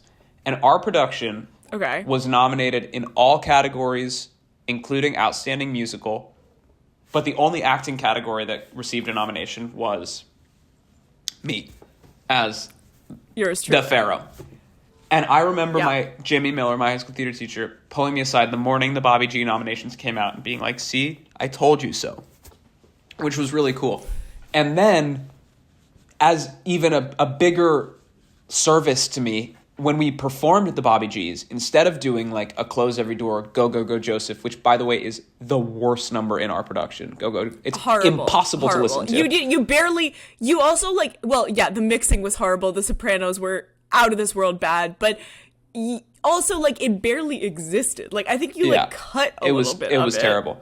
But we basically performed the Egypt number at the Bobby G Awards. And we actually this is crazy. I mean, this speaks to the sense of drama and theater that we had in this director. We did an Egyptian procession in costume into the awards ceremony. We were the only school that came in costume. And we sat there in our little skirts and shirtless for 2 hours or 4 hours, however long the ceremony was. Were you cold? Were you freezing? I think I remember being very cold and like feeling sort of vulnerable, sitting in it's the Buell Auditorium where the touring productions go in Denver, and we were sitting in there shirtless. Oh. Yeah. There you go. And then we performed and I believe I lost to the guy who played Elvis in All Shook Up, which you did lose to the guy who played Elvis in All Shook Up. I did look. That's ironic. That's crazy. That's irony. God. Which, by the way, I didn't realize this until I started drinking it, but look at the mug that I'm drinking from right now. Elvis is back in the building, it says, for the listeners. That's bone-chilling stuff. Isn't that funny? Fair? Got this at Grace. Jesse, let's go through. What else do you have to say about this production? Because I have some more questions for you, but if you have any other burning, hunka burning questions, comments, concerns. I mean, the Megamix is a crime against humanity. Yeah. And the outfits in the Megamix are... It's the part Jacob. The black clothes, right? That's like, it's when you come back out for bows. But like everyone was purchased at H&M. I'm wearing like the skinniest of skinny jeans and like a turtleneck hoodie. It's very 2014 H&M. What did they have to offer? Let's all go buy our black ensembles there. Yeah. We sort of had the same issue last week with Godspell. By the time we got to one of the last songs, I can't remember, but Jesus' last song, it was just like him in no costume sitting, and it was blackout. And it was Sorry, do you mean when he was this crucified? felt very much like we had... No, what was it? What's the last song he sings? It's not On the Willow. It's whatever the fuck it I is, can't remember. But it's it was Beautiful City. And it was basically like what it felt like was we're going into tech in 2 days. We haven't done this like it felt a little bit like when you get to the end you're sort of limping towards the finish. And it like I mean the Megamix is such an all-encompassing number, but it did feel like kind of costume-wise I think that was the that was the idea. I'm going to defend the costume choices for a second. Yeah, no. And you were meant because you Okay. I have a thing please. to say too. Please, Jesse, though. No, say it. it's that what the Megamix is stripping away the rest of the show, and it's only doing the numbers and the dancing. The whole thing. By the way, that Megamix choreography was fucking hard, I remember. Well, it was, you had a lot of choreo it looked to do. really hard. Also, they basically let you sing your entire number again for a third time. That's Andrew Lloyd Webber. That's Andrew Lloyd Webber. He loved the Pharaoh. Was watching with my girlfriend my performances as the Pharaoh, which I believe I've forced her to watch before. We've been in this for 5 years now, and I think I've made her watch it twice before. And she was like, when they have you do it again, that pissed me off. And I was like, what? No, it's she's like, why would you do it again? And I was like, no, it's funny. It's a gag. And she's like, no, it's stupid that they make you do it again. I can't believe I have to sit through this thing again. Well, you've already done it twice because you do it and then you go in the audience and you do it again. So it's really the third time. Yeah. Also, and not at all a reflection on you, the song is terrible. Like no, it is the song itself. And it's so damn long. Yeah. It's like a fever dream of a song. It is. Yeah, I will argue again also for the black clothing, which it's sort of like Pippin closing number. They strip back the circus. It's just the characters. It's also the same I think in the show, the subtext is that you're all meant to be like actors telling the story as well, like for the teacher's classroom. Yeah. So it does make sense. You do the whole Pharaoh extravaganza, and then you're in those Canaan days. Which, by the way, I think is the best number in the show. It is. That was a quick change. How did you get? How is that? Let's get the behind the scenes. Did story. you notice? Did you notice when I sort of slink on stage halfway through? No, because they didn't show when you slink. No, on they stage. do. They do. Okay, let's see. Okay, go. Where do we? If What's you go the to like timeline halfway, here? let me see if I can pull it up and find it for you. If you watch after this cut in the corner, you see me slink on. Okay. Effortlessly, right, seamlessly. It's a gorgeous transition. Here I come. Ready? Okay. Yeah, you slunk on in character. Very sad. That was a good slink. Not only do I slink on, but I slink on right into a dance feature. Which Let's play that. Hit. You hit really hard. You hit. Why? My question is why did they choose you for that? Because of your supreme dance skills, or? I actually remember when they told me that I was going to do the dance feature, I was like, I kind of felt guilty that someone else wasn't getting to do it. But I was happy to do it. Because you did so much in the show. Yeah, I have quite a few features going on. You have a lot of features. I mean, did your director feel bad that you weren't Joseph? Like, was that really what it was? Could be. So I do remember, ran off stage, took a Neutrogena makeup wipe to the face, scrub. Obviously couldn't get the eyeliner off. And then, wait, that's kind of the answer, I think. I think I was wearing extra eyeliner because, that doesn't account for Act 1. They did extra eyeliner for me as the Pharaoh, but that doesn't account for why I'm wearing so much Act 1. Yeah. No, it really, really does not. Oh, also, I think to point out back to the mega mix, you all were clothed. Like, you all wore shirts. So I was like, it's possible. There is a world in which these boys could wear shirts. Like, even, like, it would make sense even if you were wearing, like, the black shirts under your other... Like, that would have also made sense as, like, a costuming choice. It is funny that the stripped-down version is you guys putting on clothes. More clothes. Yeah, more clothes. Yeah. I'm gonna defend the naked high school boys. Are you? No. And I'm gonna put you on record. Yeah, for I'm doing not that. gonna defend. Okay. Hey, honestly, look, I have yet to reveal my position on the naked high school boys. So let's have what Jesse is it, speak pro first. or anti? Let's have Jesse speak first. I'm gonna say everyone felt consenting at the time to being mostly shirtless on stage. Okay. I think. I mean, I can't speak for everyone. I thought it was fun to do. It's kind of fun to have an excuse to, like, do something scandalous in high school. And I do think that, like, the visual world evoked in the show is pretty solid. And if we were wearing white t-shirts under those, I don't know that it would be as solid.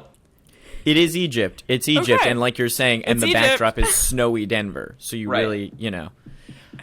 I think that what I'll sort of like in that thing that you're saying about it being like exciting, there is sort of like, and I think high school theater is a hotbed for this. In high school, you just have so much like weird like sexuality, sexual energy that like you don't know what to do with. And like you're kind of, and like this is kind of like a I think safe enough way to like kind of figure it out a little bit of like, yeah, I'm going to walk around with my shirt, and like it's so awkward and it is so uncomfortable, but it is kind of this like outlet of like I have these like I'm like growing, because it's such a weird time of life if it's like I am like becoming like a sexually matured person and I don't know what to do with that. And it is like fun to be like with the guys and you're like all dancing with your shirts off or something like that. It is very strange, but it is kind of like a figuring it out through the lens of musical theater. I did have a question about that. Was it like, did you become like a group, the brothers? Because you all like really meshed well together. I remember this being like, and again, we sort of talked about this earlier when someone is like, oh, that was the best show ever to grace the Creek stage. Yeah.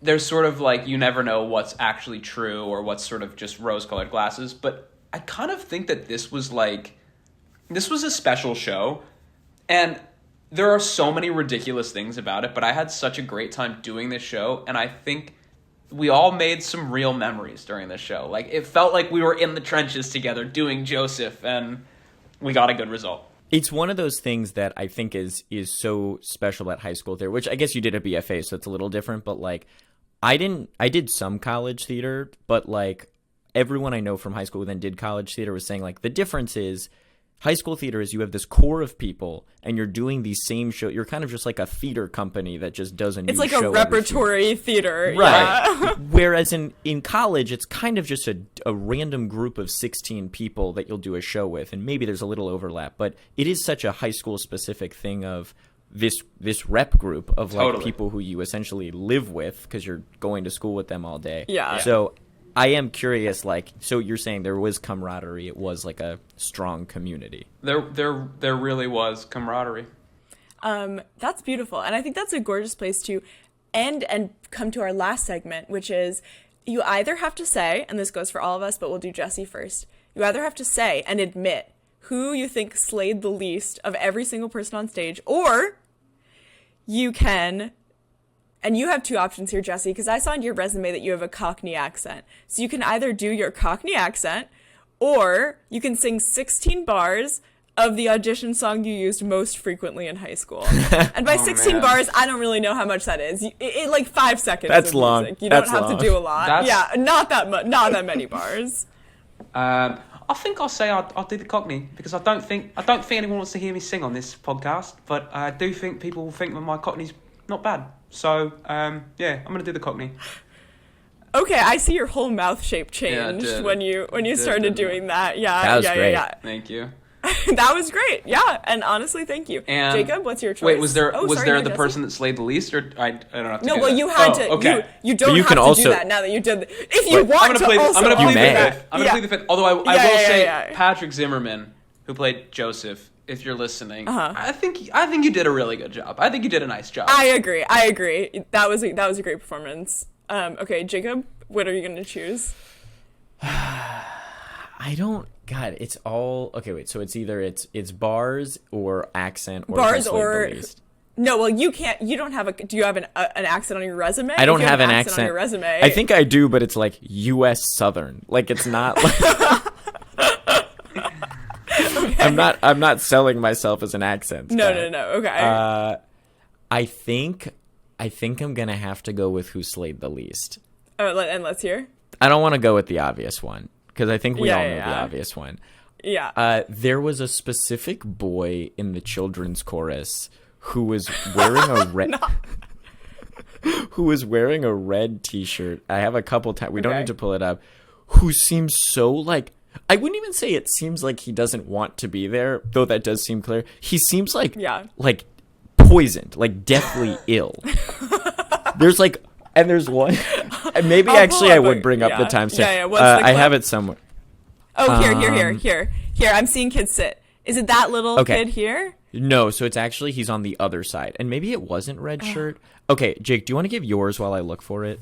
Yeah, I do. So I'm gonna have to go with Who Slayed the Least, because I can't sing, and it would be more mortifying for me to sing. And I'm gonna also sort of do a cop out, and it's gonna be all the Sopranos. Oh yeah. And maybe it's the fault of the mixing, but I'm gonna say that every soprano slayed the least because I don't want to hear them in these harmonies any longer. We might say the sound mixer slayed the least, but we could say that. Okay, Jacob, I got the timestamp. Okay, let's hear it. Okay, it's around 40:16, so maybe go back to 40:10.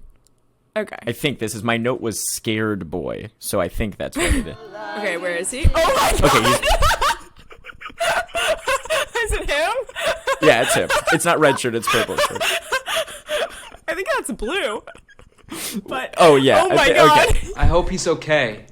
I hope he's okay too. He looks, for the listeners, I can't describe it. I would try, but he's scared. He's sick scared. Victorian child with with cholera, I think is maybe the best. Exactly. He's contracted. Yeah. So I would say he slayed the least. His slay was so below the ground. Okay, so I guess thank you, Jesse. Do you have anything you'd like to tell the people, perhaps to see you in your show? Yeah. I mean, for any New York local listeners, starting or people who want to travel to see the Pharaoh. Starting March 14th, I am stepping into a larger role in Tom Stoppard's Leopoldstadt on Broadway. Yes. It's just like Joseph in so many ways. In that it's about the plight of Jewish people at the end of the day. So true. And putting Ari Kononov, Jesse Aaronson, Aaron Bloom, and Patrick Zimmerman shirtless on stage in high school is also the plight of Jewish people. Those are actors. It is very much the plight of Jewish people, for sure. And then the last thing I'll say is let's get this thing to 1 million. I'd love to see... Let's get it to... I think after this... It's gonna get to 1 mil. Yeah. Hey, future Jake and Jacob here yet again because we did not have time in the actual recording with Jesse, who is so busy, to talk about the curtain call. And I think it's almost better that he's not here because we got a lot to discuss, and he has a personal connection with these people. Yeah, and to really get into the curtain call, you need to have no emotional attachment to this show because this curtain call is all emotional. It's so emotional, and I think we didn't discuss the mega mix enough. But just scrolling through, it looks like it does last for a cool 8 minutes, which is an insane length of time for a musical number to last. Okay, well, the quote of the whole thing is at 52:54. That's where the best quote is. But I'll go to 51:40.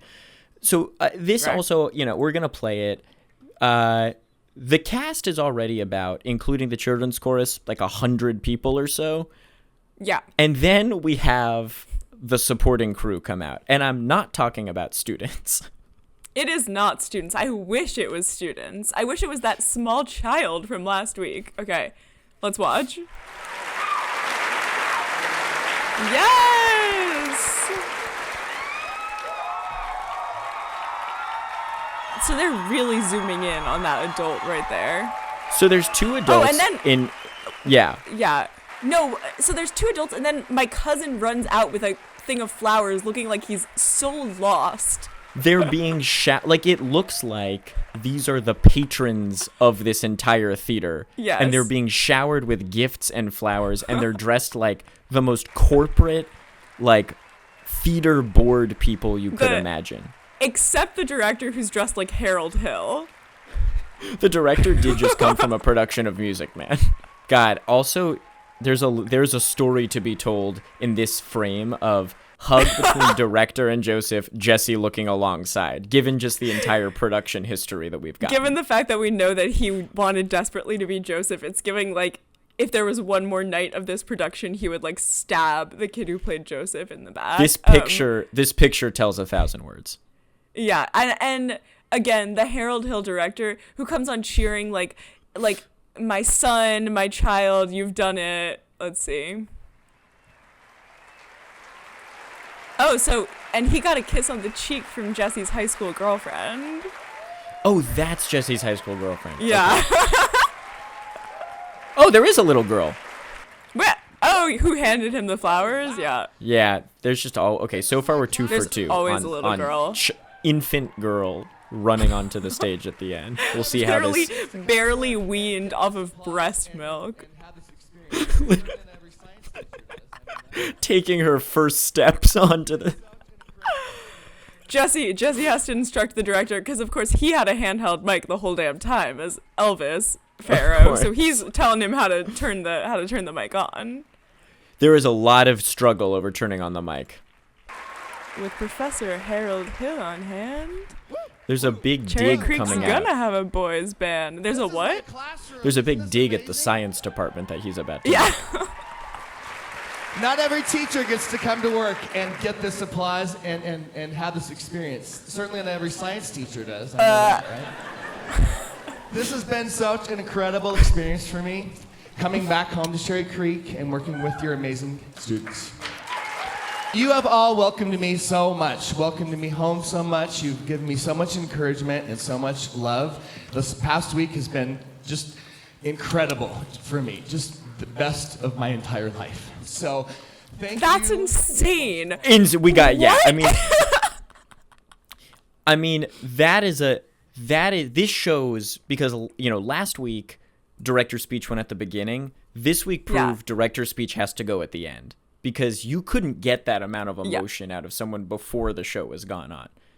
No, and this is clearly I think Jesse told us, you know, the filming was pulled from many different nights, which is, first of all, an immense endeavor. I can't believe someone edited that all together. Second of all, you know this is closing night, and you know that this is like all the seniors' last big musical, and so they're all crying, he's crying, emotions are so high. You know, the funny contrast here is, because Jesse this was his first year working in the school.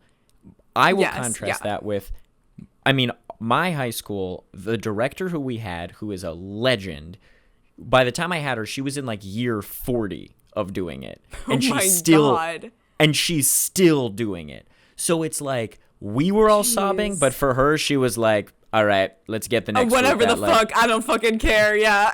Like, yep, I made another group of kids' dreams come true. Let's get the next group of freshmen in and push it along. So you are seeing like a director's, it's nice to see like the first time a director's having this experience versus, in my experience, the 40th time. Right, it's so different to be like, and especially it sounds like he's like from Cherry Creek or like went to Cherry Creek High School, so to like be like, I am coming back and I am directing these children and like I just made the biggest fucking difference in their life. Like this is gonna stay with them for years. Little did he know it really would, but in a big way. Some of the choices he made, I think it's the shirtlessness. I have probably had long-term lasting damage on some of these boys. So I do like how Jesse started by being like, no, the shirtlessness, like that was our like we weren't pushed to whatever, and then every subsequent thing he said was like, well, and I guess I made this huge life decision because I knew about the shirtlessness that was coming up. And I guess I'm still scarred by blank because of the shirtlessness. I guess I'm still parsing through my embodiment, my own human body because of this shirtlessness. Yeah.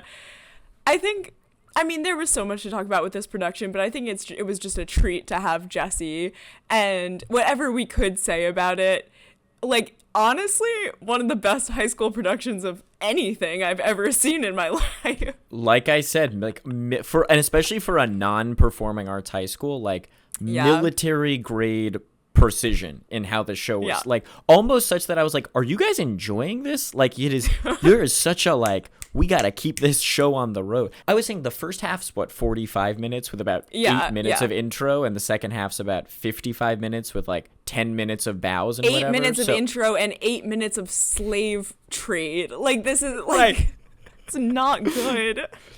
So I don't remember it being such a short musical, but this thing is like a cool 90 to 100 minutes of just pure show, which is I do have some history about that, which is that literally in 1965 it was like a 15-minute long performance at like a school that I think Andrew Lloyd Webber was just like, I don't fucking know, and then they kept adding numbers to make it into a full-length musical. So if it seems disconnected, it's because it is.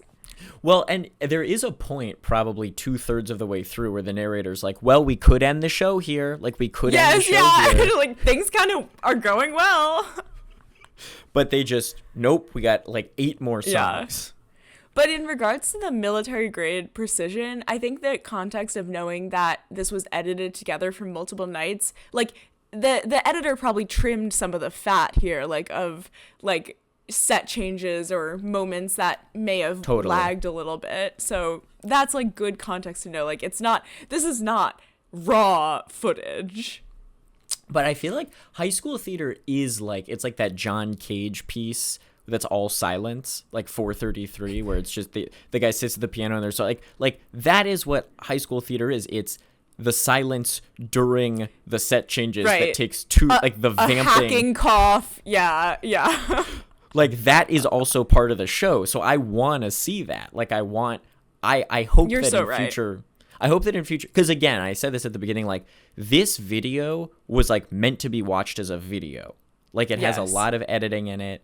You know, I kind of hope that we can get just sort of a straight up single cam, you know, as if we're in like a POV performance.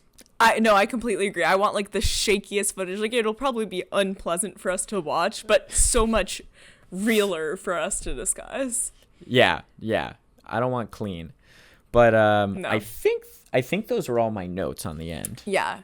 I have plenty of other notes. I think, you know, we'll get to them. We'll get to them another time maybe, or they'll just be lost into the ether. But yeah, I'm so glad we got Jesse. I'm so glad that someone filmed this production and edited it. That's such a hard word to say. Edited it. It's also like, it's almost like the director saying welcomed. He kept adding it. He was like, I've been welcomed into this community, and I've been so welcomed this week. He sounds like, what's the bear in the Jungle Book? Like, that's like the voice you were just doing. Like Baloo. The bare necessities guy. Yeah. Oh my God, is there like a high school production of the Jungle Book? We should definitely look that up. I was thinking about we're gonna get murdered by Disney. We need to like get a lawyer before we do a Disney show. Well, Jesse, thank you so much for. Thank you. This was my pleasure. It is such a dream to get to talk to someone who's actually in the show. Any dream will do. And who broke up a marriage. And let's thank also, of course, Karen. Thank you, Karen. Thank you to the Children's Choir. And I'm going to say goodbye. Welcome to hell.